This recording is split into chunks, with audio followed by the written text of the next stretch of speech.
การដឹกนำประเทศជាតិกรมជាតិឬនៅពួកព្រះមានហាត់តៃល្អសម្រាប់ឲ្យចៅនឹងលៀងអំពើបាបចេញពីអរិយទាំងឡាយដែលកំពុងតែមកយាយីចៅដូច្នេះចូលជាឲ្យឆ្ងាយពីអំពើបាបទាំងឡាយនៅចៅអំពើបាបមានន័យថាម៉េចការប្រព្រឹត្តមិនល្អមែនទេហ្នឹងហើយកុំសរសើរគប់ជាមួយមនុស្សដែលមិនល្អឬនៅចៅហ្នឹងហើយចឹងព្រះប្រទានពរព្រះជួយបានលុត្រាតែយើងហ្នឹងជឿទៅលើព្រះវិញ្ញាណបរិសុទ្ធយូរណាស់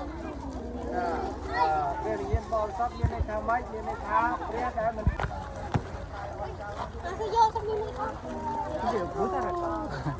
เอาไปโยกระเตานะยกบ่ายโยมาที่เด็กเล่นอ่า